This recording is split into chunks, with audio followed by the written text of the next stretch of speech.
আৰু বৰষুণ দিলেই তো বানপানী হয়েই ৰুক্মিণী গাঁও ক'ৰবাত হাতীগাঁও চাতিগাঁও এইবিলাকত বানপানী হয় আৰু মোৰ গীতটো বাজেই তাতে গায়। এই গীতৰ কথা কওকচোন, আপুনি কেনেকৈ ভাবিলে যে 20 বছৰ আগত মই যিটো কথা লিখিম সেই কথা আজিও আৰু এনেকৈ থাকিব? চানমাৰীত পানীত ধুবি মই এইবিলাক ভিজি বুৰি মই তাৰ পৰা আহিছিলোঁ। তাৰ কাহিনীবিলাক মই দেখিছিলোঁ গুৱাহাটীৰ পৰিস্থিতিটো আৰু যেনেকুৱা চিটি বাছৰ ঠেলা হেঁচা যিটো কাৰবাৰ দেখিছিলোঁ তাৰ ওপৰত মই মানে এটা মনোযোগ কৰি মই চিন্তা কৰিলোঁ যে ইয়াৰ ওপৰত মই ভালকৈ গান এটা ওলাব লাগিব। যদি আমি আজি ক'বলৈ যাওঁ খাপলাংকাইৰ হাপা, কেকৰি, ডাংকাটি বাই, চেনি এইবিলাক কেৰেক্টাৰ জন্ম কিন্তু এই মানুহজনে দিছে।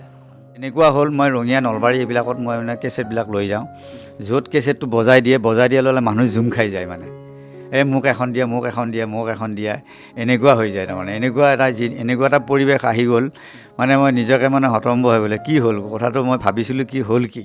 বুলবুল দাৰ বোৱাৰী আছে আমাৰ সৈতে। কি খবৰ? নমস্কাৰ।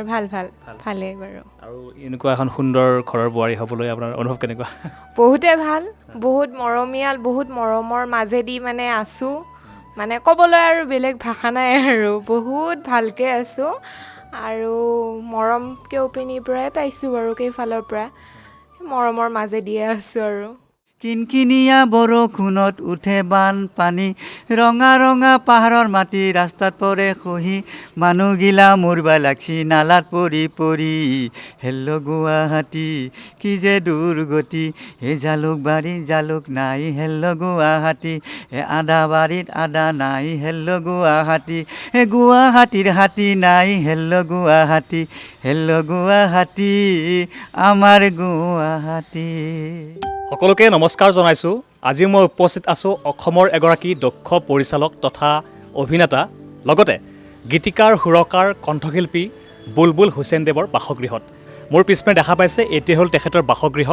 আৰু বহুতে জানিব বিচাৰি আছিল যে বুলবুল হুছেইনৰ ঘৰত কোন কোন আছে, তেখেতৰ পৰিয়ালটি বৰ্তমান কেনেকুৱা অৱস্থাত আছে। বুলবুল হুছেইন বুলি ক'লে বিশেষ কোৱাৰ কোনো প্ৰয়োজন নাই, অসমৰ চলচ্চিত্ৰ জগতৰ এখন চিনাকি মুখ। আজি মই তেখেতৰ ঘৰত যিহেতু আছোঁ, গতিকে পৰিয়ালৰ প্ৰত্যেকজন সদস্যৰ সৈতে কথা পাতিবলৈ চেষ্টা কৰিম।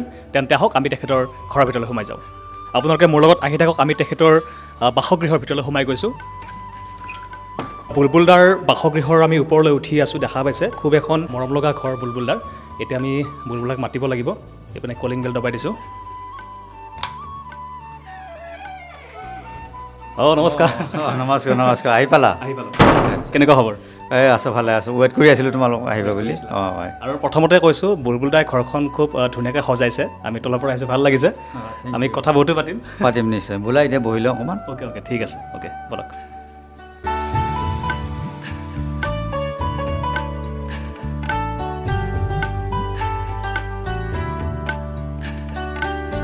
আমি প্ৰথমতে চাহৰ সোৱাদ ল'লোঁ বুলবুলদাৰ ঘৰত, ভাল লাগিলে। চাহ একাপ খাই আমি ভিডিঅ' আৰম্ভ কৰিলোঁ। প্ৰথমতে নমস্কাৰ জনাইছোঁ। নমস্কাৰ। আপুনি বৰ্তমান কেনেকুৱা আছে?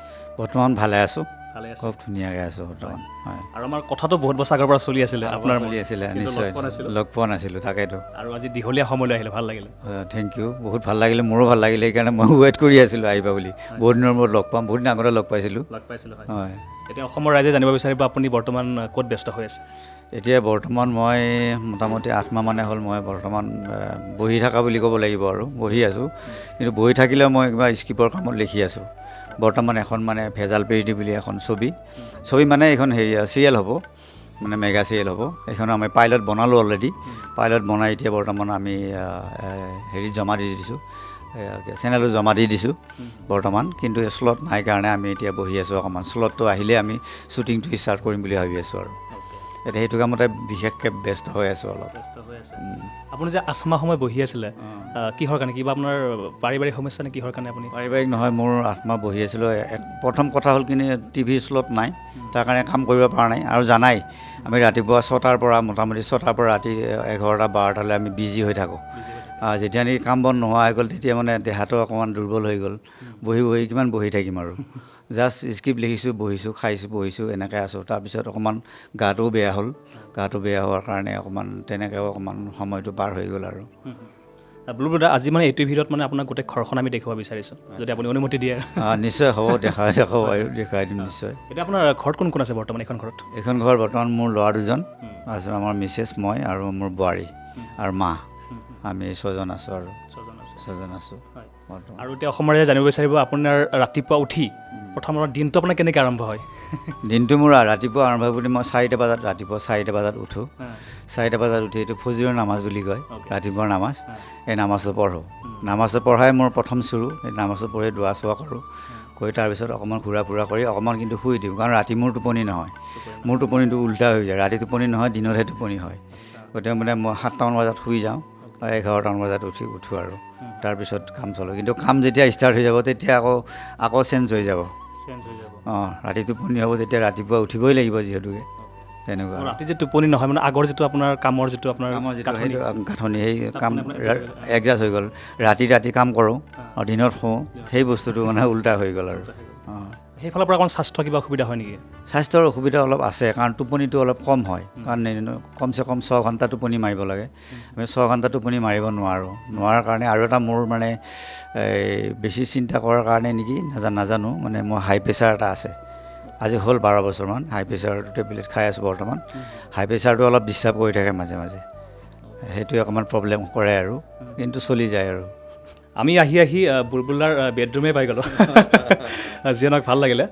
আৰু বুলবুলদাৰ এটা কথা ক'ব লাগিব, প্ৰায় 40 বছৰ 10 বছৰ 15 বছৰ সংগ্ৰাম কৰিছে আৰু প্ৰতিষ্ঠা লাভ কৰাৰ আপোনাৰ 30 বছৰ হৈ গৈছে। 30 বছৰ হৈছে বৰ্তমান।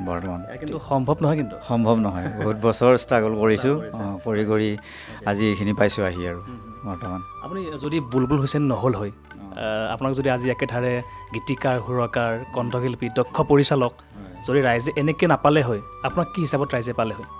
সেইটো আৰু ক'ব নোৱাৰিম, কি হিচাপে পালে হয় নাজানো আৰু, নে কিবা হয়তো জব কৰিলোহেঁতেন বা কিবা বিজনেছ কৰিলোহেঁতেন, তেনেকৈ থাকিল। তেতিয়া এইটো ক'ব নোৱাৰি যে এতিয়া মানে ষ্টাব্লিছ হ'ব পাৰিলোহে নে নোৱাৰিলোঁ, সেইটো তেতিয়া ক'ব নোৱাৰোঁ আৰু।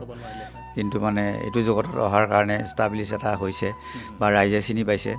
এতিয়া এটা বস্তু মোৰ ভাল লাগে, কিছুমান ফাংচনত গ'লেও বা কোনোবা অনুষ্ঠানত গ'লে সৰু পোৱালীও তাৰমানে মোক মানে চাবৰ কাৰণে অলপ হেঁপাহ কৰে।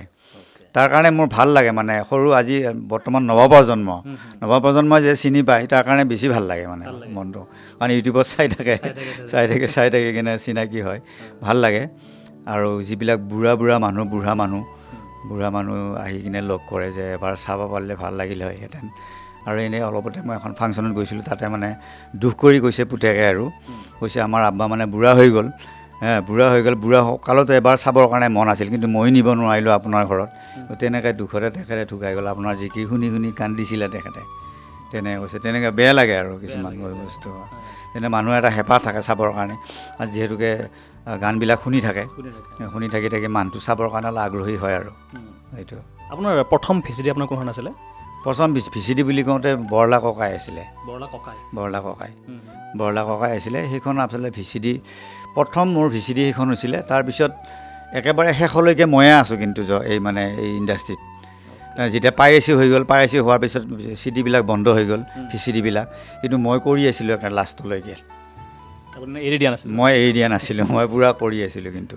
আৰু এটা সময়ত এনেকুৱা কেছেট কৰিছিলোঁ, মানে দিনটো কি কৰে, আধা বেলা শুই 2টা বজাত উঠি কিনে গা পা ধুই ভাত পানী খাই লৈ আকৌ লিখা আৰম্ভ কৰোঁ, আকৌ ৰাতি 1টামান বজাৰ পৰা আকৌ ষ্টুডিঅ'ত সোমাই যাওঁ ৰাতিপুৱা 7টালৈ। তেনেকৈ ডেইলি কাম কৰিছিলোঁ, এনেকুৱা বিজি। সেইকাৰণে মোৰ এতিয়াও বৰ্তমান মানে যিটো পৰিচিত গীত ধৰক সদায় গাই থকা গীত, সেইটো গীতো ভালদৰে মোৰ মনত নাথাকে। তাৰমানে আজি যিখন চিডি বা ভিচিডি কৰিলোঁ বা মানে কেছেটখন কৰিলোঁ, ৰেকৰ্ডিং কৰি আহিলোঁ নহয়, নেক্সট দিনা আকৌ বেলেগত লিখিলোঁ, বেলেগ ৰেকৰ্ডিং কৰিলোঁ, গতিকে সেইখন পাহৰি গ'লোঁ। তেনেকুৱাকৈ মই মানে পাহৰি যাওঁ, তাৰমানে ইমানেই কৰিছিলোঁ, তাৰমানে মই মানে ডেইলি কৰিছিলোঁ তাৰমানে এটা সময়ত মই 91ৰ পৰা মোটামুটি। আৰু সেই সময়ত আপোনাৰ যিবিলাক সংগী আছিলে, মানে এটা পজিটিভ সংগী আছিলে ন, কাম কৰা এটা উদ্যম আছিলে, সকলোৰে উদ্যম আছিলে, হেঁপাহেৰে কৰিছিলে। এটা সময়ততো এনেকুৱা এটা যদিও আমি প্ৰথম কেছেট যিখন কৰিছিলোঁ, সেইখন আছিল জিকিৰৰ কেছেট, শ্বহীদে কাৰবালা, 91ত হৈছিল সেইখন। সেই শ্বহীদে কাৰবালাখন কৰোঁতে যিজনে মানে সংলাপ কৈছিলে, আমাৰ মানে এনেকুৱা অৱস্থা, আৰ্থিক অৱস্থাও বেয়া আছিলেতো তেতিয়া। সেই তেওঁ মানে হাতৰ ঘড়ীটো বন্ধক দিছিলে, আমি কাৰোবাৰ পৰা পইচা লৈছিলোঁ, অলপকৈ লৈছিলোঁ, আৰু সিজনে মানুহে ভাল পাইছিলে, ৰাইজে ভাল পাইছিলে। গধূলি গীত মাত গাওঁ, ভাত পানী খাওঁ, মানে ফূৰ্তি ফাৰ্তা কৰোঁ, তেওঁলোকেও সহায় কৰিছিলে। তেনেকৈ তাৰমানে আমি কেছেটটো কৰিছিলোঁ। গতিকে তেনেকুৱা এটা পৰিৱেশ আমাৰ গৈছে, যিহেতুকে আৰু কেছেটটো ৰেকৰ্ডিং কৰি উঠি মই নিজকে মানে হতভম্ব হৈ পৰিছিলোঁ। মোৰ ভইচটো এনেকুৱা, এই ভইচটো মানুহে শুনিবনে, ক'ত নুশুনিব, পইচাবিলাক এনাই গ'ল নেকি, এনেকৈ তাৰমানে বহুত চিন্তা হৈছিলে। পিছত এনেকুৱা হ'ল, মই ৰঙিয়া নলবাৰী এইবিলাকত মই মানে কেছেটবিলাক লৈ যাওঁ, য'ত কেছেটটো বজাই দিয়ে লগে লগে মানুহ জুম খাই যায় মানে, মোক এখন দিয়া, মোক এখন দিয়া, মোক এখন দিয়া, এনেকুৱা হৈ যায় তাৰমানে। এনেকুৱা এটা পৰিৱেশ আহি গ'ল, মানে মই নিজকে মানে হতভম্ব হৈ গ'লে কি হ'ল কথাটো, মই ভাবিছিলোঁ কি হ'ল কি। তাৰপিছত কিন্তু বৰলা ককাই যেতিয়া কৰিলোঁ, আমি বৰলা ককাই উজনিৰ পৰা নামনিলৈ খলকণি সৃষ্টি কৰিছিলে বৰলা ককাই।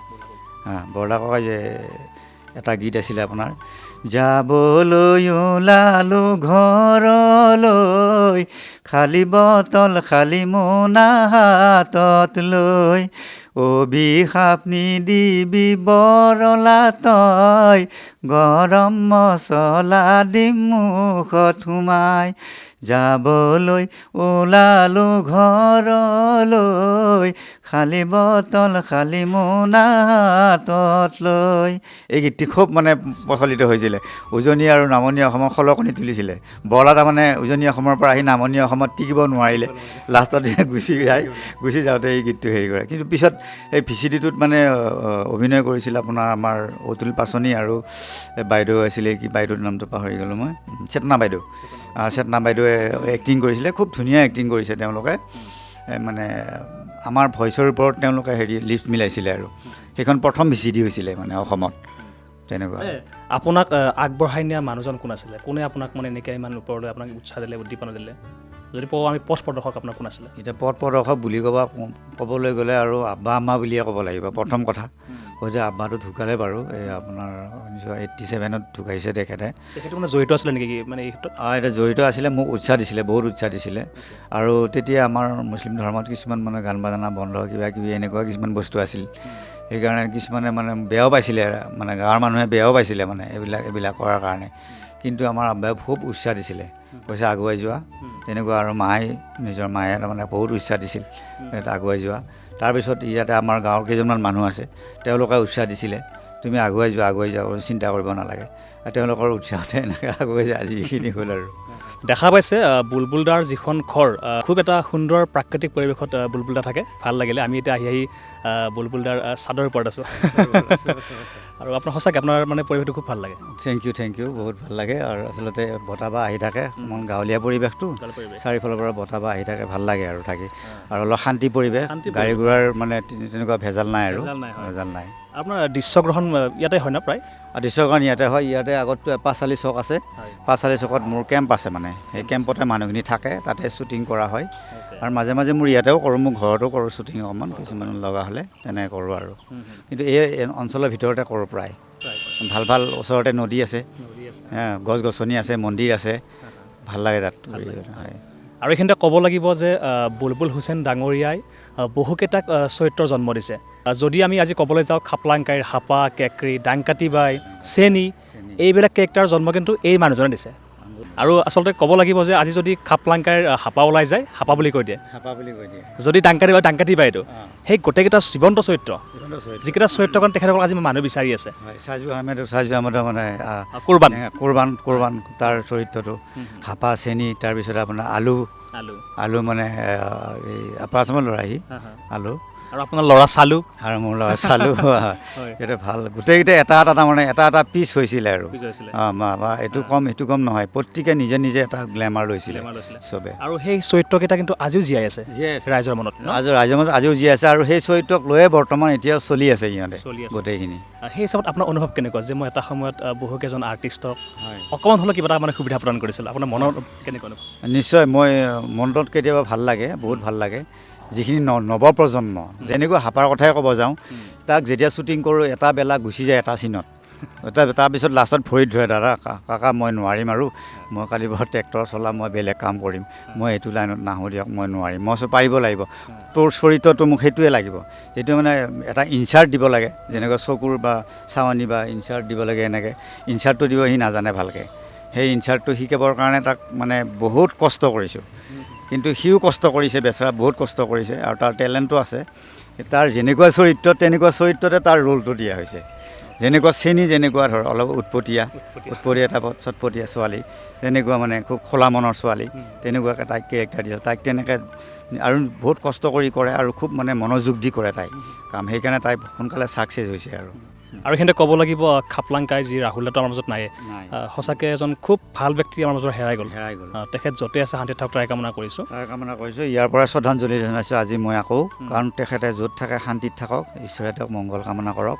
আৰু তেখেতে এনেকুৱা এজন আৰ্টিষ্ট আছিল, এনেকুৱা এজন অভিনেতা আছিল, যিজন অভিনেতাৰ মানে ৰিমিকিও বেলেগে এতিয়া বৰ্তমান ভালকৈ শুদ্ধ মানে কৰিব পৰা নাই আৰু নোৱাৰেও।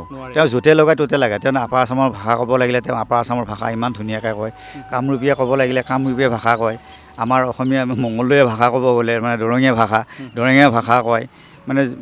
আৰু তেখেতৰ তাৰমানে এক্সপ্ৰেশ্যন খুব ধুনীয়া আছিল, চকুৰ এক্সপ্ৰেশ্যন, মুখৰ এক্সপ্ৰেশ্যন, তেওঁৰ গোটেই মানে অল বডিটো তেওঁ মানে এক্সপ্ৰেশ্যন দিছিল, বডি লেংগুৱেজ বুলি যিটো আমি কওঁ, তেওঁ কৰিছিল। আৰু তেনেকুৱা আৰ্টিষ্ট আমি হেৰাই দিলোঁ, আমি আৰু কেতিয়াবা নাপাওঁ। এইটো একেবাৰে সঁচা কথা আৰু সেই সময়ৰ যিখিনি ষ্টাফ আছিলে আৰু বৰ্তমান যিখিনি ষ্টাফ, আপুনি পৃথক কি দেখা পায়? বহুত পৃথক আছে। সেইখিনি ষ্টাফ, আগৰ ষ্টাফখিনিয়ে মোৰ কথাখিনিও মানিছিলে। মই যেনেকুৱা ৰাতি ড্ৰিংক কৰে, কিছুমানে ড্ৰিংক কৰে, আগতে তেনেকুৱা ড্ৰিংক কৰা নাছিল, মই মানা কৰি দিছিলোঁ। আৰু ৰাহুল দাক বাহিৰে, ৰাহুল দাইতো ড্ৰিংক নকৰিলে নোৱাৰে তেখেতে, গতিকে তেখেতে ড্ৰিংক কৰে, বাকীবিলাকে কিন্তু নকৰে, মোৰ কথা মতে চলিছিল।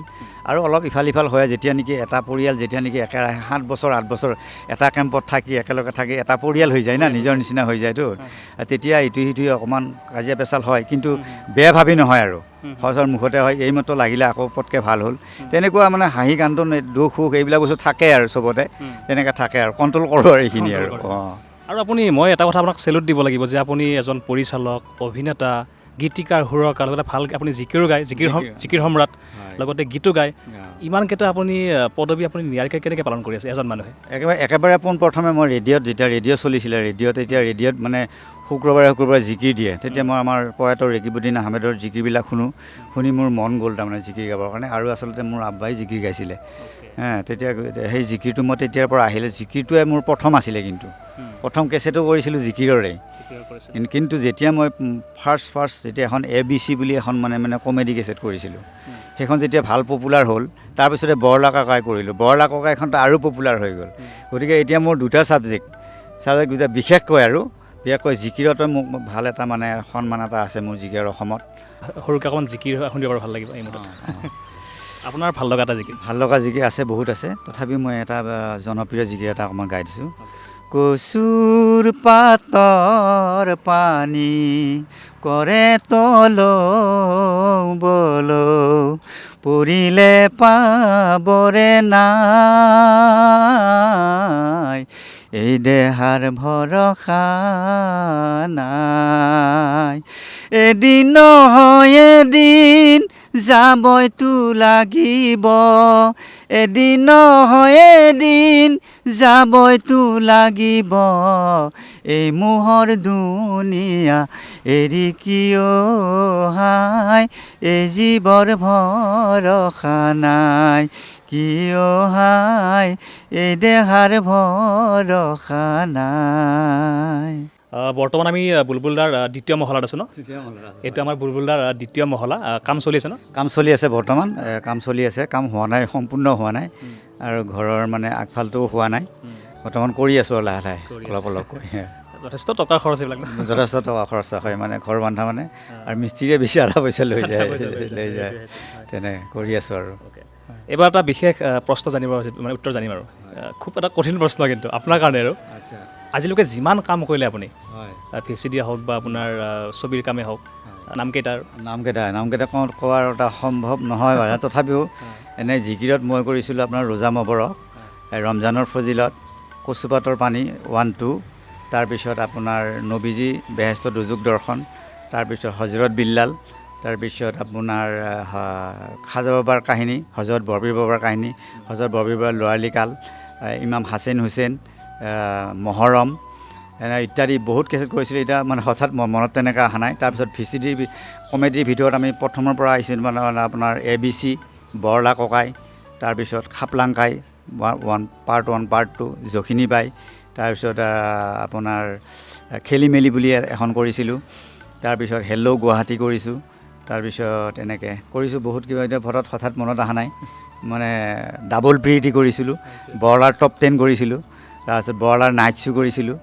তেনেকৈ কৰিছিলোঁ আৰু বহুত মানে খাপলা ভিলেজ এইবিলাকতো আছে খাপলা ভিলেজ আছে তাৰপিছত আপোনাৰ বাপ বেটা কচুকটা আছে তাৰপিছত চেনি চম্পা আছে এনেকৈ ভিচিডি পাণতামোলটো আছিলে নেকি পাণতামোলো আছিলে পাণতামোল মনত কৰিছে মই কৈছোঁ নহয় কিমান মনত হঠাৎ নাহে মানে মই কিমান কৰিছোঁ মানে হিচাপ নাই মানে তেনেকৈ সেইকাৰণে মানে অলপ আৰু যাতে জোঁৱাই বুলি এখন কৰিছিলোঁ জোঁৱাই বুলি কৰিছিলোঁ তেনেকৈ আপুনি যিমানকেইখন ভিচিডি কৰিলে এইটো মানে অকল ভিচিডিৰ প্ৰশ্ন এইটো যদি মই দুখনৰ নাম ল'ব দিওঁ আপুনি কোন দুখনৰ নাম ল'ব ভিচিডি বুলি ক'ব গ'লে মোৰ জীৱনৰ প্ৰথম ডাইৰেকশ্যন সেইখন মই ক'ব লাগিব পাণ তামোল এখন ক'ব লাগিব আৰু 2 নম্বৰ আপোনাৰ ভিচিডিৰ কথা ক'ব লাগিলে হেল্ল' গুৱাহাটী আৰু আজি আপুনি যিমানকেইখন কাম কৰিলে ভিচিডিৰ কাম যদি আপুনি মাত্ৰ এটা চৰিত্ৰৰ নাম কয় যিটো চৰিত্ৰ আপোনাৰ আজিও ভাল লাগি আছে আজিও ভাল লগা চৰিত্ৰটো বৰ্তমানটো আমাৰ ভাল লগা 1 নম্বৰ চৰিত্ৰ হ'ল খাপলাংকাই 2 নম্বৰ চৰিত্ৰ মোৰ ভাল লগা মোৰ যিটো আব্দুল মালিক হাপা আৰু 3 নম্বৰ ধৰিলে আমাৰ চেনি আমাৰ প্ৰদীপ দত্ত দাদা তেখেতৰ নিচিনা আৰ্টিষ্ট আৰু কোনো নাই বৰ্তমান ওলাব নোৱাৰে আপোনাৰ ৰঙীয়া কণিহাৰ আছিলে তেখেতে যথেষ্ট কেছেট মোৰ লগত কৰিছিলে ছোৱালী মানুহ পানেই কেৰেক্টাৰ কৰিছিলে কি সুন্দৰ কেৰেক্টাৰ কৰিছিলে গতিকে তেখেতো যথেষ্ট এইটো তাৰমানে কৰিছিলে ৰাহুল দাৰো এইটো কৰোঁতে তেনে হ'ল এই মুনীন্দ্ৰৰ এইটো কৰোঁতেই লিভাৰ চিভাৰ বেয়া হৈ থাকিলে গতিকে মই আজি তোমাৰ চেনেলৰ জৰিয়তে মই ৰাইজক অনুৰোধ কৰিম আমাৰ শিল্পীসকলক অনুৰোধ কৰিম যাতে শিল্পীসকলে আৰু আগুৱাই যাওক যিমান ডাঙৰ হয় সিমান মানুহ নিজৰ ঠাণ্ডা হৈ থাকক আৰু বিশেষকৈ মাদক দ্ৰব্যৰ বেয়া বস্তু আপোনালোকে সেৱন নকৰিব নিশ্চয় জীৱনটো আপোনাৰ সুখৰ হ'ব মই এইখিনিৰ পৰা অনুৰোধ কৰিছোঁ আৰু এনে বুলবুল দাস তেখেতসকলৰ পৰিয়ালৰ লগত এনে খা খবৰ লোৱা হয়নে আপোনালোকৰ খা খবৰ ল'ব হয় কিন্তু এইকেইদিন বহুত দিন হ'ল মই যাব পৰা নাই তাতে মই কিবা ব্যস্ততাই ক'লোৱে নহয় ব্যস্ততা লৈ সেইকাৰণে যাব পৰা নাই কিন্তু মই গৈছোঁ মই যথেষ্টখিনি যিখিনি পাৰোঁ মই হেল্প কৰিছোঁ তেনেকৈ আৰু এবাৰ ক'ব লাগিব বিশেষকৈ মোৰ এখন প্ৰিয় ভিচিডি হেল্ল' গুৱাহাটীৰ যিটো হেল্ল' গুৱাহাটী শীৰ্ষক গীত সেই গীতটোৰ যিবিলাক কথা আপুনি গাইছিলে কিমান বছৰ আগতে গাইছিলে আপুনি সেইটো প্ৰায় এতিয়া মোটামুটি 20 বছৰ মানে হ'ব 15-20 বছৰ বুলবুল দাক এটা ক্ষেত্ৰত আমি শলাগ ল'ব লাগিব 15-20 বছৰ আগত বুলবুল দা গীতৰ ভাষাৰে যিবিলাক কথা কৈছিল সেইকেইটা কথা আজিও মানে চিৰসত্য হৈ আছে বৰ্তমান এই মুহূৰ্তলৈকে গুৱাহাটীৰ অৱস্থা সেনেকুৱা হৈ আছে এইটো মানিব লাগিব হৈ আছে আৰু বৰষুণ দিলেই তো বানপানী হয়েই ৰুক্মিণী গাঁও ক'ৰবাত হাতীগাঁও এইবিলাকত বানপানী হয় আৰু মোৰ গীতটো বাজেই তাতে গায় গীতৰ কথা কওকচোন আপুনি কেনেকৈ ভাবিলে যে 20 বছৰ আগত মই যিটো কথা লিখিম সেই কথা আজিও আৰু এনেকৈ থাকিব মই তাৰমানে এদিন কি গীতানগৰৰ পৰা এনেকৈ খোজকাঢ়ি আহিছিলোঁ মোৰ জীৱনত বহুত কাহিনী হৈছে মই বহুত ষ্ট্ৰাগল কৰিছোঁ তেতিয়া ভূপেনজী তেখেতৰ প্ৰয়াত তেখেতক মই ইয়াৰ পৰা শ্ৰদ্ধাঞ্জলি জ্ঞাপন কৰিছোঁ তেখেতৰ ষ্টুডিঅ'ৰ প্ৰথম গান মানে ৰেকৰ্ডিং মই কৰিছিলোঁ পাহাৰৰ ওপৰত গীতানগৰত তাৰ পৰা মই 200 কেছেটৰ বোজা কান্ধত লৈ মই গাড়ী নাছিলে আদাবাৰীলৈ খোজ কাঢ়িছিলোঁ তেনেকুৱা আৰ্টিষ্ট ওলাব এতিয়া আদাবাৰীলৈ সহজ খোজকাঢ়া গীতানগৰৰ পৰা ৰাতি হৈ গৈছে মই খোজ কাঢ়োঁতে ৰাতিপুৱাৰ পৰা গতিকে তেতিয়া মানে বৰষুণ হৈছিলে তাত বৰষুণতে জেগাই ফানমাৰিত পানী হৈছিলে চানমাৰিত পানীত ধুবি মই এইবিলাক ভিজি বুৰি মই তাৰ পৰা আহিছিলোঁ তাৰ কাহিনীবিলাক মই দেখিছিলোঁ গুৱাহাটীৰ পৰিস্থিতিটো আৰু যেনেকুৱা চিটি বাছৰ ঠেলা হেঁচা যিটো কাৰবাৰ দেখিছিলোঁ তাৰ ওপৰত মই মানে এটা মনোযোগ কৰি মই চিন্তা কৰিলোঁ যে ইয়াৰ ওপৰত মই ভালকৈ গান এটা ওলাব লাগিব আৰু এই গানটো মোৰ মনত আছে আৰু মই ভাবিছোঁ এই গানটো হয়তো প্ৰায় চিৰদিনলৈ থাকি যাব কাৰণ গুৱাহাটীৰ সেই সমস্যা কেতিয়াও সমাধান নহয় যিমান অভাৰব্ৰিজ বনালেও সেই জেগাই তেনেকুৱা থাকিবই মানুহে থাকিবই সেইকাৰণে মই তেতিয়াই সেই গীতটো লিখিছিলোঁ আৰু গীতটি যথেষ্ট পপুলাৰ হৈছে আৰু এতিয়াও বৰ্তমান য'তেই মই নাযাওঁ যিখন ফাংচন সেইটো গীত অনুৰোধ কৰিবই ৰাইজে অনুৰোধ কৰিবই যদি অকণমান গুণগুণাই ভাল লাগিব হেল্ল' গুৱাহাটী সোণা হীৰাৰ মাটি ঐ ৰাতিপুৱাই ভৰি পৰে হাজাৰ গাড়ী হেল্ল' গুৱাহাটী কি যে দুৰ্গতি সহায় যাম না সহায় যাম আৰু সহায় ট্ৰাফিক যাম এইপিনে যাম নে সেইপিনে যাম চাৰিওপিনে ট্ৰাফিক যাম বগা পুলিচে হুইছেল মাৰি ফাটেই দিছি কাণ চৌকে সৰি পচি কপালৰে ঘাম হেল্ল' গুৱাহাটী কি যে দুৰ্গতি ৰাস্তাত পৰি কান্দবা লাগছি টান বেমাৰী কি যে দুৰ্গতি আমাৰ গুৱাহাটী কিনকিনীয়া বৰষুণত উঠে বানপানী ৰঙা ৰঙা পাহাৰৰ মাটি ৰাস্তাত পৰে খহি কিনকিনীয়া বৰষুণত উঠে বানপানী ৰঙা ৰঙা পাহাৰৰ মাটি ৰাস্তাত পৰে খহি মানুহগিলা মৰবা লাগছি নালাত পৰি পৰি হেল্ল' গুৱাহাটী কি যে দুৰ্গতি হে জালুকবাৰী জালুক নাই হেল্ল' গুৱাহাটী হে আদাবাৰীত আদা নাই হেল্ল' গুৱাহাটী হে গুৱাহাটীৰ হাতী নাই হেল্ল' গুৱাহাটী আমাৰ গুৱাহাটী সঁচাকৈ একদম মানে খুব এটা সুন্দৰ গীত মানে আৰু গোটেইখিনি সঁচা কথা আৰু সঁচা কথা সঁচা কথা চাগে এনেকুৱা সমস্যা চাগে থাকি যাব থাকি যাব কি হয় এইটো সমস্যা থাকি যাব বানপানীৰ সমস্যা কোনোদিন সমাধান নহয় এইটো থাকি যাবই মানুহৰ আৰু এইবাৰো দেখিলোঁ 4জন নে কি 5জন নালাত পৰি মানে মৃত্যু হৈছে বানপানীত গতিকে এইবিলাক থাকিবই কিন্তু এইটো অনুৰোধ কৰোঁ আমাৰ নতুন চৰকাৰক স্বাগতম জনাওঁ তেখেতসকলে জানে এইটো যিমানখিনি পাৰে আৰু সমস্যা সমাধান কৰিবৰ কাৰণে চেষ্টা কৰে যাতে গীতটিৰ কথাবিলাক চব নোহোৱা হৈ যায় নোহোৱা হৈ যায় সেইটোৱে আহ্বান ন সেইটোৱে আহ্বান হয় ঠিক আছে আমি কথা পাতিম এতিয়া আমি অকণ আগলৈ যাওঁ ন ঠিক আছে ধন্যবাদ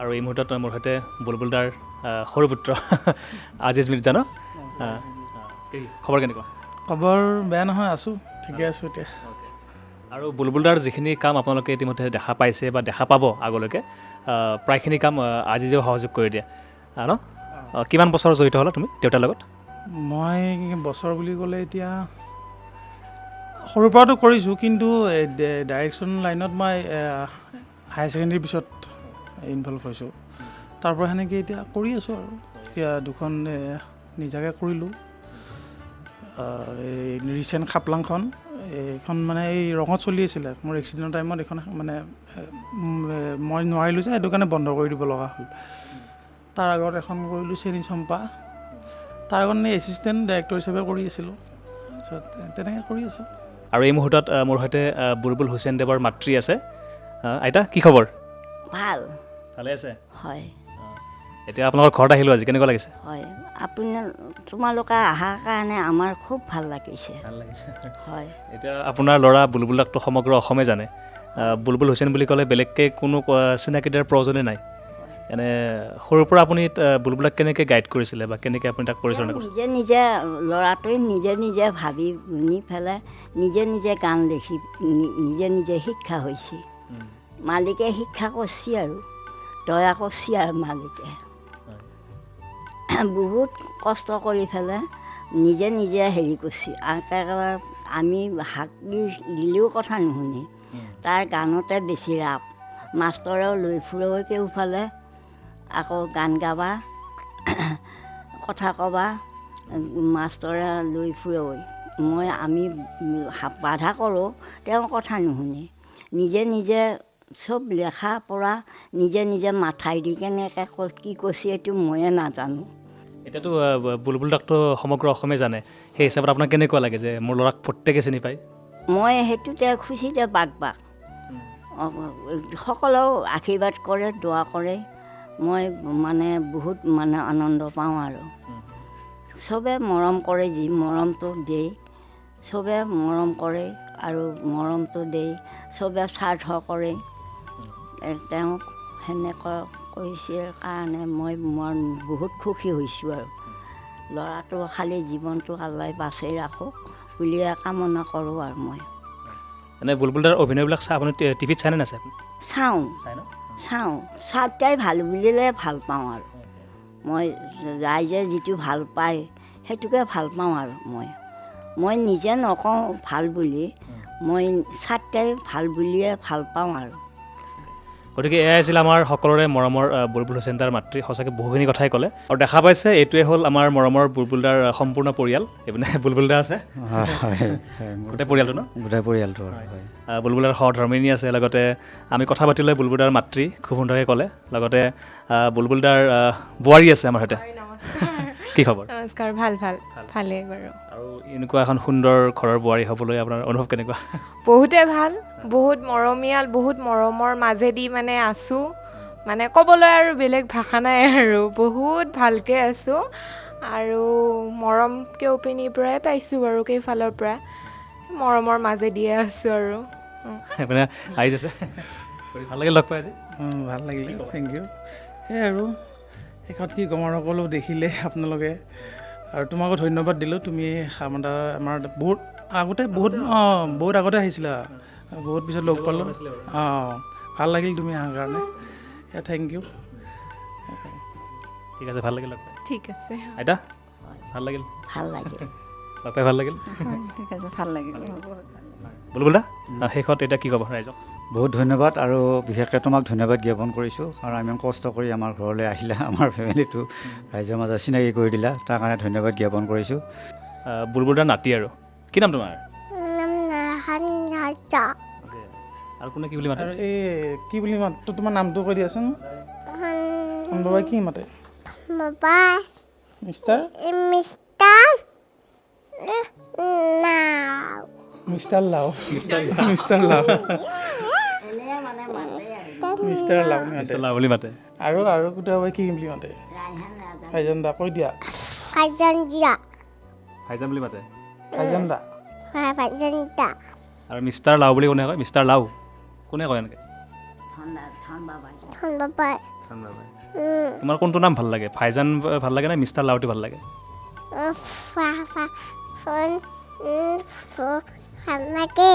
ভাইজান দা ভাল লাগে মোৰ দেখোন মিষ্টাৰ লাউটি ভাল লাগে মিষ্টাৰ লাউটি বেছি ভাল লাগে এই তুমি যে এক্টিং কৰি কৈ দিছোন মই এক্টিং কৰিছোন পুষ্পা বাবুটো কৈ দি যা জোকা গানি চালাই ডাইলগটো কৈ দি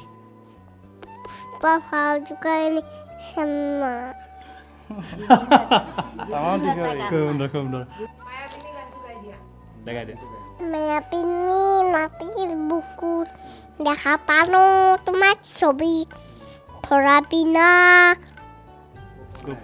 গোপনে আহিল হেণ্ডছেক দিয়া অ'কে বঢ়িয়া bye bye okay bye bye